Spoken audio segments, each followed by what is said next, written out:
Welcome to good morning Suryapet. ఏదైతే సూర్యాపేటకు సంబంధించినటువంటి వార్తలు ప్రతిరోజు కూడా ప్రజలందరికీ కూడా అందిస్తూ ఉన్నాము. ఈరోజు కూడా సూర్యాపేట జిల్లాకు సంబంధించినటువంటి అనేకమైనటువంటి ప్రధానమైనటువంటి వార్తలన్నీ కూడా మీ ముందు తీసుకొస్తా ఉన్నాం.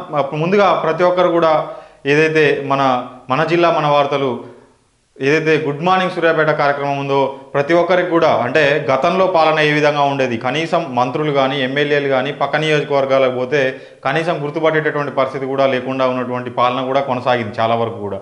అదే పాలన ఇప్పటికి కూడా కొనసాగితే బాగుండదు. కాబట్టి ఖచ్చితంగా మన సూర్యాపేట జిల్లాకు సంబంధించినటువంటి ప్రతి ఎమ్మెల్యే కానీ ప్రతి మంత్రి కానీ ఖచ్చితంగా దేశవ్యాప్తంగా కూడా ప్రపంచవ్యాప్తంగా కూడా అందరికీ తెలవాల్సినటువంటి అవసరం ఉంది. వాళ్ళ యొక్క పాలన అయితేంది, ప్రజలకి అయితేంది, అదేవిధంగా భావితరాలకు ఆదర్శంగా కూడా ఉండాల్సినటువంటి అవసరం ఎంతైనా ఉంది. కాబట్టి ఖచ్చితంగా సూర్యాపేట జిల్లాకు సంబంధించినటువంటి అన్ని సమస్యలు కూడా తెలుసుకోవాల్సినటువంటి బాధ్యత ప్రతి ఒక్కరిపైన ఉంది. కాబట్టి ఖచ్చితంగా వీడియోను లైక్ చేసి షేర్ చేసి మీ యొక్క అభిప్రాయాన్ని ఖచ్చితంగా కామెంట్ రూపంలో ఖచ్చితంగా తెలియజేయండి. మీరు తెలియజేసినట్లయితే మార్పులు చేర్పులు ఇంకా చేసేటటువంటి అవకాశం ఉంటుంది. కాబట్టి మీరు ఆ దిశగా అడుగులేయాలని కూడా ఆశిస్తూ ముందుగా ఆంధ్రజ్యోతి దినపత్రికలో చూద్దాం. ఆంధ్రజ్యోతిలో ప్రధానంగా వచ్చినటువంటి వార్తలలో ఏదైతే పార్లమెంట్ సమరానికి సన్నాహాలు, ఏదైతే లోక్సభ ఎన్నికలకు శాసనసభ ఎన్నికలు కాంగ్రెస్ ప్రభుత్వం కొలువుదీరగా రాష్ట్ర రాజకీయాల్లో పెను మార్పులు చోటు చేసుకున్నాయి. రాష్ట్ర ఏర్పాటు అనంతరం రెండు పర్యాయాలు గెలుపొందినటువంటి బీఆర్ఎస్ను గద్దెదించింది. కాంగ్రెస్ అధికారాన్ని చేజిక్కించుకుంది. భారీ మెజార్టీతో కాంగ్రెస్ అభ్యర్థి గెలుపొందడం రాష్ట్రంలో సంచలనంగా మారింది. వాస్తవానికి మరో 5 నెలల వ్యవధిలో లోక్సభ ఎన్నికలు రానున్నాయి. అయితే కేంద్ర ప్రభుత్వం ముందస్తు ఎన్నికలకు వెళ్లే అవకాశం ఉందని తెలుస్తోంది. ఈ నేపథ్యంలో అన్ని పార్టీలు లోక్సభ ఎన్నికలకు సన్నద్ధమవుతా ఉన్నాయి. దీనికి సంబంధించినటువంటి వార్త యాదాద్రికి సంబంధించింది. అంటే మొత్తానికైతే కసరత్తు సిద్ధం చేస్తూ ఉన్నట్టుగా కూడా తెలుస్తూ ఉంది. ఏదైతే ఇక ఎమ్మెల్యే ఎన్నికల్లో అయితే ఎప్పుడు లేనంత విధంగా మెజారిటీ అయితే రావడం జరిగింది. ఇప్పుడు మరి పార్లమెంట్ ఎన్నికల్లో ఏం రాబోతా ఉన్నది, మరి ప్రధాన పోటీ ఏ పార్టీలకు మధ్య ఉండబోతా ఉంది, మరి ఒక పక్కన బీజేపీ, మరొక పక్క కాంగ్రెస్, మరొక పక్క బీఆర్ఎస్. ఇప్పటికే బీఆర్ఎస్ సీట్లన్నీ కూడా తగ్గుముఖం పట్టింది. బీజేపీ కొంత పుంజుకున్నప్పటికీ కూడా కాంగ్రెస్ మాత్రం భారీ నుంచి అతి భారీ మెజారిటీతోటి గెలుపొందడం జరిగింది ప్రతి ఎమ్మెల్యే కూడా. మరి చూడాలి ఏం జరగబోతుంది పార్లమెంట్ ఎన్నికల్లో అనేటటువంటి సమాచారం. లోక్సభ ఎన్నికల్లో తెలంగాణలో ఏదైతే బలపడడానికి గతం కంటే అధిక స్థానాలను కైవసం చేసుకోవాలని బీజేపీ అధిష్టానం యోచిస్తుంది. ఈ నెల 15 నుంచి రాష్ట్ర పార్టీ కార్యాలయంలో పార్టీ ముఖ్య నేతలతో పాటు పార్లమెంట్ నియోజకవర్గాల వారిగా సమావేశాలు నిర్వహిస్తుంది. తాజాగా పార్లమెంట్ స్థాయిలోనూ విస్తారకులను బీజేపీ ఇన్ఛార్జీలు సునీల్ బన్సల్ సమావేశమయ్యారు. రాష్ట్రంలో అత్యధిక స్థానాలు గెలిపే లక్ష్యంగా పనిచేయాలని పార్టీ ముఖ్య నేతలకు దిశానిర్దేశం చేశారు. ఇటీవల పలు పార్టీల నుంచి నాయకులు బీజేపీలో చేరారు. ఈ నేపథ్యంలో పాత కొత్త నాయకుల కలయికతోటి ఏదైతే బూత్ కమిటీలు కానీ మండల కమిటీలు కానీ ఏర్పాటు చర్యలు తీసుకోవాలని అధిష్టానం సూచించింది. రాష్ట్రంలో హైదరాబాద్ లోక్సభ నియోజకవర్గం మినహా మిగతా నియోజకవర్గాల్లో ప్రత్యేక దృష్టి కేంద్రీకరించేటటువంటి అవకాశం ఉంటుంది. లోక్సభ ఎన్నికలకు బీజేపీకి అనుకూలంగా మలుచుకునేందుకు ఆ పార్టీలు అగ్రనేతలు కసరత్తులు చేస్తూ ఉన్నారు. త్వరలో పార్లమెంటు స్థాయిలో కోర్ కమిటీలు ఏర్పాటు చేసి సమావేశాలు నిర్వహిస్తారు. ఇది బీజేపీకి సంబంధించినటువంటి వార్త. అంటే సన్నద్ధమైతే ఉన్నారని కూడా తెలుస్తూ ఉంది. మరి కాంగ్రెస్ పరిస్థితి చూస్తే ఎమ్మెల్యే టికెట్ త్యాగం చేసిన వారికే తొలి ప్రాధాన్యం. రానున్న లోక్సభ ఎన్నికల్లో కాంగ్రెస్ పార్టీలో అభ్యర్థుల ఎంపికపై అధిష్టానం కసరత్తు చేస్తుంది. ఈ మేరకు పార్టీలోని సీనియర్ నేతలతో సమావేశాన్ని కూడా నిర్వహించారు.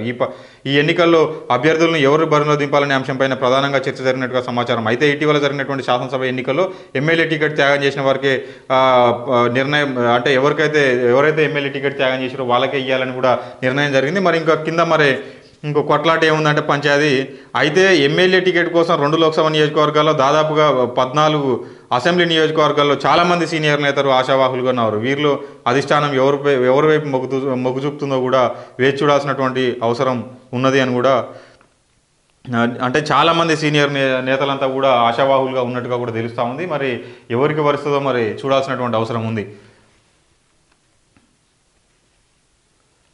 ఏదైతే 10 ఏళ్లుగా నిర్లక్ష్యానికి గురైనటువంటి పథకం, రాష్ట్రంలోని అతిపెద్ద ప్రభుత్వ నిర్మిత కాలనీ రూపాయలు 100 కోట్లతో 2000 మందికి 10 ఏళ్ల కిందట అప్పటి ఉమ్మడి ఆంధ్రప్రదేశ్ ప్రభుత్వం ఇల్లు ఇవ్వాలనుకున్నాడు. అంటే డబుల్ బెడ్రూమ్ ఇళ్లకు సంబంధించి ఏదైతే హుజూర్నగర్ నియోజకవర్గంలో 100 కోట్లతో 2000 మందికి ఇల్లు ఇవ్వాలని, అంటే మేము కూడా 7200 న్యూస్ ద్వారా మనం కూడా ప్రజలందరికీ కూడా చూపెట్టినాం.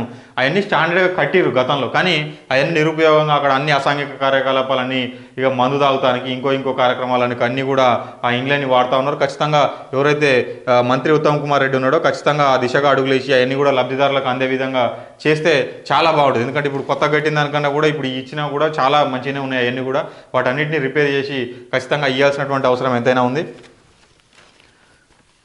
మొత్తానికి 187 కోట్లతో చేపట్టినటువంటి ఈ ప్రాజెక్టులో 2,000 మంది G+లో 1000 మందికి వ్యక్తిగత ఇల్లు అందాల్సినటువంటి పథకం. ఈ పథకం ప్రారంభించిన ఏడాది అనంతరం తెలంగాణ రాష్ట్రం ఏర్పడడంతో కాంగ్రెస్ ప్రభుత్వం పోయి టీఆర్ఎస్ ప్రభుత్వం వచ్చింది. అయితే ఇప్పటికే G+ సంబంధించినటువంటి 80% పనులు పూర్తయ్యాయి. మరో 20% పనులు పూర్తయితే 2,000 మందికి ఇల్లు పంపిణీ చేయొచ్చు. అయితే అప్పటి నుంచి అధికారంలో ఉన్నటువంటి టీఆర్ఎస్ ప్రభుత్వం నిర్లక్ష్యం వహిస్తూ వస్తుంది. ₹1 కూడా విడుదల చేయకుండా వదిలేసి దీంతో అసంపూర్తిగా నిర్మాణాలు ప్రస్తుతం దెబ్బతిన్నాయి. ప్రస్తుతం కాంగ్రెస్ పార్టీ అధికారంలోకి రావడంతో స్థానిక పేదల్లో ఇండ్ల పంపిణీపైన ఆశలు చిగురుస్తున్నాయి. ఈ ప్రాజెక్టుకు ఈ ప్రాజెక్టు కాంగ్రెస్ పార్టీలు చేపట్టినటువంటి నేపథ్యంలో ఖచ్చితంగా పూర్తి చేస్తుందన్న ఆశతోటి ఉన్నారు. సుమారుగా 100 కోట్లు కేటాయిస్తే ఈ ప్రాజెక్టులోని ఇండ్లన్నీ కూడా అందుబాటులోకి ఉన్నాయి. ఖచ్చితంగా ఇవన్నీ కూడా ఇస్తేనే బాగుంటుంది. ఎందుకంటే ఉత్తమ్ కుమార్ ఏదైతే బీఆర్ఎస్ ప్రభుత్వం వచ్చిన తర్వాత అవన్నీ కూడా పక్కకు పడేసి ఇక ఎక్కడ పార్టీలకు పేరు పోద్దనా లేదంటే మరి ఎందుకని ఆపిరో తెలియదు, కానీ మొత్తానికైతే వాటన్నిటిని కూడా అడ్డుకట్టేసి ఇక డబుల్ బెడ్రూమ్ 1 ఎందుకు నీకు 2 కోళ్ళ కోసం అన్నీ అని చెప్పి ఆగం చేసి ఆ ఇండ్లన్నీ కూడా పడవబెట్టేది చేసిరు. మరి ఇప్పటికైనా హుజూర్నగర్ శాసనసభ్యులు మంత్రి ఉత్తమ్ కుమార్ రెడ్డి మరి ఏ నిర్ణయం తీసుకుంటాడో చూడాలి. దళిత బంధు దోపిడీ అందని పూర్తి పైకం లబ్ధిదారుల ఆందోళన. లబ్ధిదారులను కోరుకున్నటువంటి యూనిట్లు రాలేదు, మీరు పెట్టుకున్నటువంటి యూనిట్కు డబ్బులు రావు, అందుకే యూనిట్ మార్చామంటూ అన్నారు. పోనీ ప్రభుత్వం అందిస్తున్నటువంటి డబ్బులున్నా పూర్తిగా వస్తాయి కదా అనుకుంటే లబ్ధిదారులనే దళారులు ఏజెంట్లు మోసం చేశారు. జీఎస్టీ పేరుతో 3 నుంచి ₹4 లక్షల వరకు స్వాహా చేశారు. అయితే అడిగితే అంతే వస్తుందని దబాయిస్తున్నారు. చివరకు లబ్ధిదారులే నేరుగా ఏజెంట్ల ఎదుట ధర్నా చేయాల్సి వచ్చింది. ఇది పైలట్ ప్రాజెక్టుగా తిరుమలగిరిలో చేపట్టినటువంటి దళిత బంధు పరిస్థితి. లక్షలు నష్టపోయి లబ్ధిదారులు ఇప్పుడు లబోదిబం అంటున్నారు. అధికారులు ఇప్పటికైనా స్పందించాలని కోరుతా ఉన్నారు. మరి ఏం చేస్తారో చూడాలి. జీఎస్టీ అంట, మరి ఎవరు సర్వీస్ ట్యాక్స్ మరి అది 3 నుంచి 4 లక్షల వరకు స్వాహా చేసిరంట ఆ పేరుతోటి. ఇది సూర్యాపేటకు సంబంధించినటువంటి ప్రధానమైనటువంటి వార్తలు. గైర్హాజరు అధికారులకు షోకాజ్ నోటీసులు. ఏదైతే కలెక్టరేట్లో ప్రజల నుంచి వినతి పత్రాలు తీసుకున్నటువంటి జిల్లా కలెక్టర్ ఎస్ వెంకట్రావు కలెక్టరేట్ సంబంధించినటువంటి వార్త. ప్రజావాణి కార్యక్రమానికి ప్రతి జిల్లా అధికారి విధిగా హాజరు కాని అధికారులకు షోకాజ్ నోటీసులు అందించాలని కలెక్టర్ ఎస్ వెంకట్రావు అన్నారు. సోమవారం కలెక్టరేట్లో అదనపు కలెక్టర్లు ప్రియాంక వెంకటరెడ్డితో కలిసి నిర్వహించినటువంటి ప్రజావాణి కార్యక్రమంలో ప్రజలు అందించినటువంటి దరఖాస్తులను స్వీకరించి మాట్లాడారు. పెండింగ్ దరఖాస్తుల పరిష్కారానికి 6 సీనియర్ అధికారులను నియమించనున్నారు. త్వరలో సీఎం సమీక్ష ఉన్నందున జిల్లా అధికారులు ప్రభుత్వ ఏదైతే పథకాల నివేదికలను సిపిఓలకు అందజేయాలన్నారు. జిల్లాలోని మీ సేవా కేంద్రాల్లో అధిక ఛార్జీలు వసూలు చేస్తూ ఉన్నారా లేదా అనేటటువంటి ధరల పట్టిక ఖచ్చితంగా కూడా ఏర్పాటు చేయాలన్నారు. జిల్లాలో శాసనసభ ఎన్నికలు సజావుగా నిర్వహించిన సందర్భంగా వారందరికీ కూడా అధికారులందరికీ కూడా సన్మాన కార్యక్రమం కూడా చేసిరని కూడా ఒక వార్త ప్రధానంగా చూసుకోవచ్చు. మరి ప్రజావాణిలో పరిష్కారాలు కూడా వస్తేనే బాగుంటుంది. కేవలం ఫిర్యాదు తీసుకోవడమే కాకుండా ఒక కమిటీని అయితే వేసిరంటారు. మరి ఈ కమిటీలు కానీ ఇవన్నీ ఎంతవరకు పనిచేస్తాయో మరి చూడాలి. ఎందుకంటే ఈ తాత్కాలికంగా వేసుకుంటా ఇక సమస్యలన్నీ కూడా కుంటుపట్టేటి చేస్తే మాత్రం ఉపయోగం లేనటువంటి ప్రజావాణి అవుతుంది. ఎంపీపీ అక్రమాలపై విచారణ జరపాలి. కోదాడ రూరల్కి సంబంధించినటువంటి వార్త. కోదాడ ఎంపీపీ కవిత అవినీతి అక్రమాలపై విచారణ జరిపించాలని ఎంపీటీసీలు జెడ్పీటీసీలు సోమవారం కలెక్టర్కు ఫిర్యాదు చేశారు. ఎంపీపీ తన పదవీ కాలంలో మండల పరిషత్ జనరల్ ఫండ్ నుంచి సుమారు 50 లక్షలు ఇష్టానుసారంగా ఖర్చు చేసిందని ఆరోపించారు. ప్రతి నెల సుమారు 40 నుంచి 60 వేల రూపాయల వరకు దొంగ బిల్లులు పెట్టి సొంతానికి వాడుకున్నారని, మండల పరిషత్కు అద్దెల రూపంలో నెలకు 2 లక్షల ఆదాయం వస్తుందన్నారు. ఈ నిధుల నిబంధనలకు పాటించకుండా స్వాహా చేసిందన్నారు. వీటితో పాటుగా మండల పరిషత్లో మంజూరైనటువంటి ఎస్ఎఫ్సి నిధులను ఇష్టానుసారంగా అనుయాయులకు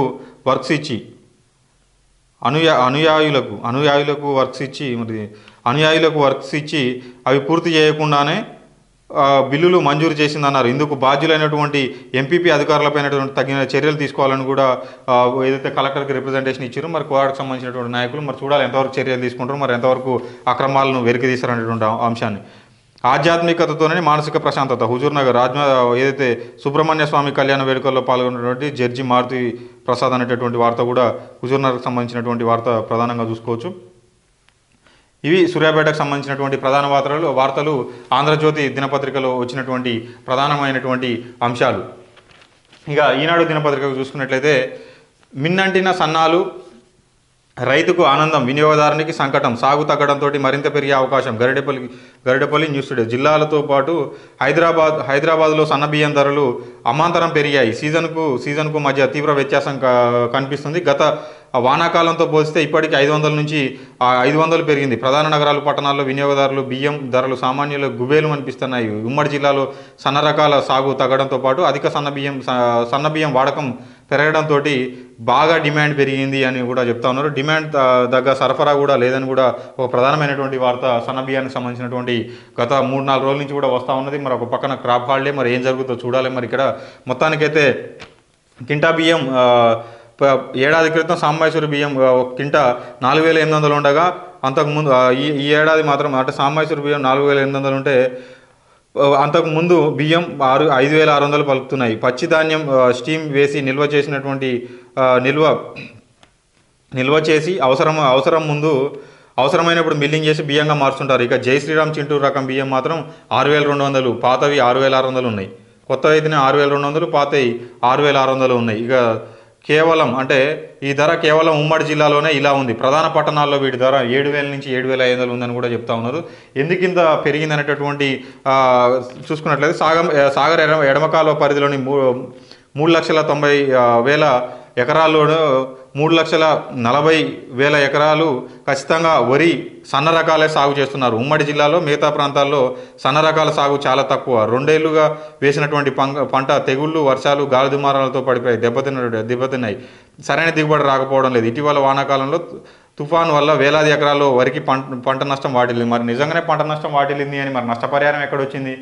పెట్టుబడికో రైతు బంధు అయితే వచ్చిందని చెప్తా ఉన్నారు. కానీ మరి ఈ పంట నష్టం కూడా భరించాలి. కొంతమంది అయితే 8 ఎకరాలు 10 ఎకరాలు వ్యవసాయం చేసి వదిలేసినటువంటి సంఘటనలు కూడా అనేకం సూర్యాపేట నియోజకవర్గంలో పెన్పాడు మండలంలో కూడా చోటు చేసుకున్నాయి. మరి చూడాలి రైతులకు. మరి ఇప్పుడు కాంగ్రెస్ ప్రభుత్వం ఏదైతే గతంలో ఉన్నటువంటి ఇన్సూరెన్స్లు కానీ ఎన్ని క్రాప్ ఇన్సూరెన్స్లు ఏమన్నా పెట్టేటటువంటి అవకాశం ఉంటుందో సబ్సిడీలో మరి పెట్టరా అనేది చూడాల్సినటువంటి అవసరం ఉంది. మొత్తానికైతే సన్నాలు అయితే మిన్నట్టుతా ఉన్నాయంటారు. మరి ఇంకా ఆకాశాన్ని అంటే ఇంకా అవతలకు కూడా పోతాయేమో మరి చూడాలి. లోక్సభ ఎన్నికలకు పోలింగ్ కేంద్రాల ఏర్పాట్లు. సూర్యాపేటలో పోలింగ్ కేంద్రానికి సంబంధించినటువంటి చిత్రాన్ని ప్రచురించారు. పార్లమెంట్ ఎన్నికల పోలింగ్ బూత్లు ఏర్పాటు చేసేందుకు అధికారులు కసరత్తు ప్రారంభించనున్నారు. శాసనసభ ఎన్నికలు ముగించుకొని విశ్రాంతిగా ఉన్న అధికారులు మళ్లీ లోక్సభ ఎన్నికలని విధులు చేపట్టున్నారు. ఇందుకు పోలింగ్ కేంద్రాలను పరిశీలన చేపట్టి మార్పులు చేసేందుకు చర్యలు తీసుకుంటున్నారు. ఇప్పటికే నూతన ఓటర్ల నమోదుతో పాటు మార్పులు చేర్పులు వంటివి అంటే ఒకటే కుటుంబంలో కొంతమంది ఉంటాయి, అవన్నీ కూడా ఒకే బూత్లో వచ్చే విధంగా కూడా అనేకమైనటువంటి కార్యక్రమాలు కూడా చేస్తూ ఉన్నారు. మరి ఎంతవరకు సఫలీకృతం అయితే చూడాలి. 12 నియోజకవర్గాల్లో కూడా ఉమ్మడి నల్గొండ జిల్లాలోని 12 బూత్లను పరిశీలించనున్నారు. నియోజకవర్గాల్లోని అధికారులు పోలింగ్ బూత్లను పరిశీలించనున్నారు. ఉమ్మడి జిల్లా వ్యాప్తంగా మొత్తం 3,533 పోలింగ్ కేంద్రాలు ఉన్నాయి. సూర్యాపేటలో 1,201, నల్గొండలో 1,766, యాదాద్రిలో 566 ఉన్నాయి. అంటే వీటిలో ఇటీవల జరిగినటువంటి అసెంబ్లీలో ఎన్నికల సమయంలో ఎదురైనటువంటి ఇబ్బందులు దృష్టిలో పెట్టుకొని వాటిని మార్చడంతో పాటు వసతులు కల్పించే విధంగా ఉండే విధంగా కూడా చర్యలు తీసుకుంటా ఉన్నారు. ఇవన్నీ కూడా ప్రతిపాదనలు సిద్ధం చేసి కొత్త భవనాలు అవసరం ఉంటే ప్రతిపాదనలు సిద్ధం చేసి ఈ నెల 20 లోపు జిల్లా అధికారులకు నివేదిక అందజేయనున్నారు. క్షేత్రస్థాయిలో అధికారులు అందించినటువంటి వివరాలను జిల్లా అధికారులు కేంద్ర ఎన్నికల సంఘానికి నివేదిస్తారు. అక్కడి నుంచి ఆమోదం వస్తే పోలింగ్ కేంద్రాల సంఖ్యను ఖరారు చేస్తారు. మారనున్నటువంటి కేంద్రాలను కూడా ఒక వార్త అంటే కుటుంబాలకు సంబంధించినటువంటి వాటికి కూడా అసెంబ్లీ ఎన్నికల్లో అక్కడక్కడ ఎదురైనటువంటి ఇబ్బందులు పునరావృతం కాకుండా అధికారులు పటిష్ట చర్యలు తీసుకున్నారు. సమీపంలోనే కేంద్రాలు ఏర్పాటు చేయాలని ఎవరైతే ఓటర్లు ఉంటారో దూరభారం తగ్గడానికి ఖచ్చితంగా దగ్గరనే సమీపంలోనే పోలింగ్ బూత్ ఉండే విధంగా చర్యలు తీసుకుంటున్నారు. మరి చూడాలి ఎంతవరకు తీసుకుంటున్నటువంటి అసెంబ్లీ పోలింగ్ కేంద్రాల వివరాలు. సూర్యాపేటలో 271, తుంగతుర్తి 326, కోదాడ 296, హుజూర్నగర్ 308, నల్గొండ 284, మిర్యాలగూడ 263, దేవరకొండ 388, మునుగోడు 307, నకరేకల్ 305, నాగార్జునసాగర్ 299, భువనగిరి 257, ఆలేరులో 399 అసెంబ్లీ పోలింగ్ కేంద్రాలు. ఇవన్నీ కూడా మరి పటిష్టంగా ఎన్నికలు అయితే జరగాల్సినటువంటి అవసరం ఉంది. ఖచ్చితంగా స్వేచ్ఛాయుతంగా మరి ఏదైతే బూతుల బయట కూడా పైసలు పంచేటటువంటి కార్యక్రమాలు కూడా అడ్డుకట్ట వేయాల్సినటువంటి అవసరం ఎంతైనా ఉంది. ఎందుకంటే అంత దూరం వచ్చినోడు కాస్త మైండ్ కూడా మారేటటువంటి అవకాశం ఉంటుంది. కాబట్టి మనకెందుకులే అనుకుంటే మాత్రం ఆగమవుతారు. కాబట్టి ఖచ్చితంగా ఆ దిశగా అడుగులు వేయాలి. 6 సీనియర్ అధికారుల నియామకం కలెక్టర్ సూర్యాపేట ప్రజావాణిలో ఆర్జీలు స్వీకరిస్తున్నటువంటి కలెక్టర్ వెంకట్రావు. దీనికి సంబంధించినటువంటి వార్త కూడా ఈనాడు దినపత్రికలో నిన్న కూడా వచ్చింది క్లియర్గా. ఏదైతే సమస్యలకు పరిష్కారం దొరకట్లేదని ప్రచురితమైనటువంటి వార్తకు స్పందన లభించి వెంటనే 6 సీనియర్ అధికారులను నియామకం చేసి ఖచ్చితంగా ప్రజావాణిలో వస్తున్నటువంటి సమస్యలకు పరిష్కారం దొరుకుతుందా లేదా అనేటటువంటి ఖచ్చితంగా పరిష్కారం అయ్యే విధంగా చర్యలు తీసుకోవాలని ఒక సీనియర్ అధికారులను అయితే నియామకం చేసినట్టుగా కూడా చెప్తా ఉన్నారు జిల్లా కలెక్టర్ ఎస్ వెంకట్రావు గారు. మరి చూడాలి ఎంతవరకు కూడా ఈ కమిటీలు పనిచేస్తే మరి అసలు కమిటీలో ఉన్న వాళ్ళు పనిచేస్తారా చేయరా అనేటటువంటి అంశం కూడా గమనించాల్సినటువంటి అవసరం ఉంది. కమిటీలు ఉన్న వాళ్ళు పనిచేయడం అంటే కింద వాళ్ళతో పని చేపిస్తారా చేయరా అంటే అసలు పని చేయరని కాదు దాని అర్థం. మళ్ళీ ఇంకో రకంగా అర్థం చేసుకోవాల్సినటువంటి అవసరం లేదు. ఆ సీనియర్ అధికారుల నియామకం చేపట్టిన తర్వాత ఖచ్చితంగా కింది స్థాయిలో అధికారులు ఖచ్చితంగా వాళ్ళతో పని చేపిస్తారా చేపిరా, ప్రజావాణిలో వచ్చినటువంటి ప్రతి దరఖాస్తు కూడా పరిష్కారం చూపిరా అనే దిశగా ఖచ్చితంగా చూపించే దిశగా అడుగులు వేయాల్సినటువంటి అవసరం ఎంతైనా ఉంది. వ్యవసాయ రంగం ప్రభుత్వానికి కీలకం. బాన్పూర్కి సంబంధించి అంటే సూర్యాపేటకు సంబంధించినటువంటి వార్త. సూర్యాపేట జెడ్పీ కార్యాలయంలో నిర్వహించినటువంటి స్థాయి సంఘ సమావేశంలో మాట్లాడుతున్నటువంటి ZP vice chairman Gopagani Venkatanarayana Goud. చిత్రంలో జెడ్పీ సీఈఓ సురేష్. అయితే వ్యవసాయ రంగంలో రైతు వేదికలు కూడా ఎక్కడ పెండింగ్ ఉన్నా కూడా నిర్మాణం కూడా చేయాలని పూర్తి చేయాలని ఖచ్చితంగా రైతుల వల్లే అంటే వ్యవసాయ రంగమే ప్రభుత్వానికి కీలకం అని క్లియర్గా చెప్తా ఉన్నాం. మరి చూడాలి ఎంతవరకు కంప్లీట్ చేస్తారనేటువంటి అంశాన్ని. యువజనోత్సవాలకు వేలాయ 23న జిల్లా స్థాయి పోటీలు ప్రారంభం. ఇవి అంటే సూర్యాపేట గత ఏడాది జరిగినటువంటి జిల్లా స్థాయి యువజనోత్సవాల్లో జానపద నృత్యం చేస్తున్నటువంటి కళాకారులకు సంబంధించినటువంటి పోటీలు కూడా 23వ తారీఖున ప్రారంభం కాబోతూ ఉన్నాయి. మరి దీనికి సంబంధించినటువంటి వార్త కూడా మొత్తానికి ఈనాడు దినపత్రికలో ప్రధానంగా వచ్చింది. ఇవి ఈనాడు దినపత్రికలో వచ్చినటువంటి ప్రధానమైనటువంటి ప్రజా సమస్యలు, వాటికి సంబంధించినటువంటి వార్త. వైభవంగా సుబ్రహ్మణ్య స్వామి షష్ఠి అని ఒక వార్త కూడా వచ్చింది. నిన్న ఏదైతే సూర్యాపేట వాడవాడలో సుబ్రహ్మణ్య స్వామి ఊరేగింపు బ్రహ్మాండంగా జరిగింది, దానికి సంబంధించినటువంటి వార్త కూడా ఈనాడు దినపత్రికలో చూసుకోవచ్చు ప్రధానంగా. ఇక సాక్షి దినపత్రికకు వచ్చినట్లయితే మిషన్ భగీరథపై వాస్తవాలు చెప్పాలండి. నల్గొండ జిల్లాకు సంబంధించినటువంటి వార్త. నా మంత్రి అయినాక ఏదైతే కోమటిరెడ్డి వెంకటరెడ్డి స్వయంగా అంటే ఏ గ్రామానికి వెళ్ళినా ప్రజలు నీళ్లు రాలేదంటున్నారు. ఇవ్వాల్సిన నీళ్లు ఎన్ని ఇస్తున్నది ఎంత, ఇంకా ఎన్ని పనులు పెండింగ్లో ఉన్నాయి, ఎమ్మెల్యేలతో చర్చించి సమగ్ర వివరాలతో నివేదిక ఇవ్వండి. రాష్ట్ర రోడ్లు భవనాల శాఖ మంత్రి కోమటిరెడ్డి వెంకటరెడ్డి మిషన్ భగీరథ, విద్యుత్ తదితర అంశాలపైన కలెక్టరేట్లో సమీక్ష నిర్వహించిన తర్వాత నీళ్ళైతే ఎక్కడికి పోయినా కూడా రావట్లేవని అంటున్నారంట. మరి నిజంగా నీళ్ళు ఇస్తలేరా, ఖచ్చితంగా అసలు ఇచ్చిర్రా ఇయ్యలేదా అనేది ప్రతిదీ లెక్కలతో సహా నా ముందర పెట్టాలని ఆదేశించినట్టుగా కూడా తెలుస్తుంది. నిన్న నల్గొండలో ఏదైతే మంత్రి అయిన తర్వాత వచ్చినటువంటి సందర్భంలో భారీ ర్యాలీతోటి ఘన స్వాగతం పలికిరు. ఎన్జీ కళాశాల వద్ద ఏదైతే గజమాలతో స్వాగతం పలుకుతున్నటువంటి చిత్రపటాన్ని కూడా చూసుకోవచ్చు. మరి నల్గొండ పట్టణంలో మర్రిగూడ బైపాస్ వద్ద ప్రజలకు అభివాదం తెలుపుతున్నటువంటి మంత్రి కోమటిరెడ్డి వెంకటరెడ్డి అని కూడా ఒక ప్రధానమైనటువంటి వార్త చూసుకోవచ్చు. మంత్రి జగదీష్ రెడ్డి లక్ష్యం సాధించే వరకు విశ్రమించొద్దు. మాట్లాడుతున్నటువంటి ఎమ్మెల్యే జగదీష్ రెడ్డి యువత అనుకున్న లక్ష్యాలను సాధించే వరకు విశ్రమించొద్దని సూర్యాపేటకు సంబంధించినటువంటి వార్త. ఎమ్మెల్యే విద్యార్థులతో ఇంటరాక్ట్ అయినటువంటి వార్త, అంటే వాళ్ళకి చెప్తా ఉన్నటువంటి భవిష్యత్తు గురించి దానికి సంబంధించినటువంటి వార్త కూడా ప్రధానంగా చూసుకోవచ్చు. ఆర్జీలను త్వరగా పరిష్కరించాలి ప్రజావాణిలో కలెక్టర్ ఎస్ వెంకట్రావు.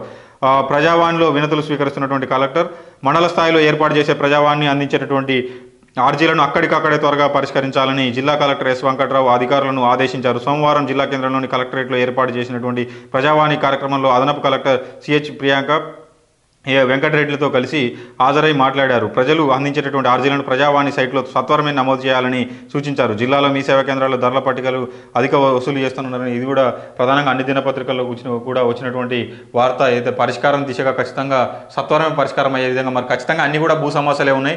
మరి ఎంఆర్ఓనో ఇంకొక అధికారిని అడిగితే ఏమంటారంటే అది కలెక్టర్ చేతుల్లో ఉంటుంది అంటారు. మరి దాన్ని సత్వరంగా పరిష్కారం చేయాల్సింది జిల్లా కలెక్టర్ గారు, ఎందుకంటే అధికారులు అయితే అదే చెప్తారు కాబట్టి. కాకుంటే వాటికి సంబంధించినటువంటి నివేదిక మీకు వెంటనే స్పందిస్తే మీరు కూడా సత్వరం పరిష్కారం చేస్తే చాలా అద్భుతమైనటువంటి సూర్యాపేట అయ్యేటటువంటి అవకాశం ఎంతైనా ఉంటుంది. పెండింగ్లో ఉంటే మాత్రం అట్నే పెండింగ్లో ఉంటుంది సూర్యాపేటకు సంబంధించినటువంటి అంతా కూడా. విద్యార్థుల సామర్థ్యాలు పెంపొందించాలి. పసునూరు మోడల్ స్కూల్ సందర్శించినటువంటి జిల్లా ప్యానెల్ బృందం సభ్యులు ఏదైతే నాగారం సంబంధించినటువంటి వార్త. మోడల్ స్కూల్లో విద్యార్థుల సామర్థ్యాన్ని పెంపొందించాలని కూడా ఒక ప్రధానమైనటువంటి వార్త చూసుకోవచ్చు. కోదండరాంను కలిసినటువంటి టీజేఎస్ నాయకులు, కోదండరాంను సన్మానిస్తున్నటువంటి నాయకులు అంటే మర్యాదపూర్వకంగా కలిసి ఎస్సీసీఎల్ కన్వీనర్ బచ్చలకూరు గోపి, రైతు జిల్లా సంఘం ఆధ్వర్యంలో అధ్యక్షుడు రైతు సంఘం అధ్యక్షుడు సూర్యనారాయణ మర్యాదపూర్వకంగా కూడా కలిసినట్టుగా కూడా తెలుస్తూ ఉంది. దానికి సంబంధించినటువంటి వార్త కూడా సాక్షి దినపత్రికలో చూసుకోవచ్చు. రైతు వేదికలను పూర్తి చేయాలనేటటువంటి వార్త ఏదైతే ZP vice chairman Gopagani Venkatanarayana Goud స్పష్టంగా స్థాయి సంఘం సమావేశంలో చెప్పి, మూడో స్థాయి సంఘం chairman Gopagani Venkatanarayana, ZP vice chairman Suryapet జిల్లాకు సంబంధించినటువంటి క్లియర్గా కూడా రైతు వేదికలను పూర్తి చేయాలి. రైతులకు సంబంధించినటువంటి రైతుల వల్లనే అంటే వ్యవసాయమే కీలకం ప్రభుత్వానికి అని కూడా చెప్తా ఉన్నారు. మరి చూడాలి రైతు వేదికలు ఏ విధంగా కంప్లీట్ చేస్తారనేటువంటి అంశాన్ని. ఉత్తీర్ణత శాతం పెంచాలి. 10th విద్యార్థులకు అర్థమయ్యేలా పాఠ్యాంశాలు బోధిస్తూ ఉత్తీర్ణత శాతం పెంచాలని కలెక్టర్ ఎస్ వెంకట్రావు అధికారులను ఆదేశించారు. ఇదే సమావేశంలో తర్వాత విద్యాశాఖ అధికారులతోటి భేటీ అయిన తర్వాత క్లియర్గా ఉత్తీర్ణత శాతం పెంచాలనేటటువంటి వార్త కూడా ప్రధానంగా చూసుకోవచ్చు. ఇవి సాక్షి దినపత్రికలో సూర్యాపేట జిల్లాకు సంబంధించినటువంటి వార్తలు ప్రధానంగా వచ్చినటువంటి వార్తలు అనేటువంటి చెప్పుకోవచ్చు.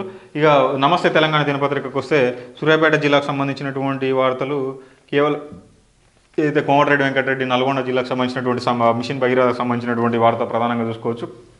6 గ్యారంటీల అమలుకు చిత్తశుద్ధితో కృషి చేయాలని వీటికి సంబంధించినటువంటి వార్త ప్రధానంగా చూసుకోవచ్చు. తర్వాత సూర్యాపేటలో టాస్క్ను సందర్శించి యువతతో మాట్లాడుతున్నటువంటి ఎమ్మెల్యే గుంటకండ్ల జగదీష్ రెడ్డి. లక్ష్యం సాధించే వరకు విశ్రమించొద్దు, ప్రయత్నం చేయకుండా ఏది రాదు. ఎమ్మెల్యే గుంటకండ్ల జగదీష్ రెడ్డి సూర్యాపేటలో Telangana academy of skill and knowledge centre సందర్శన శిక్షణ పొంది ఉద్యోగాలు సాధించినటువంటి యువతకు అభినందనలు.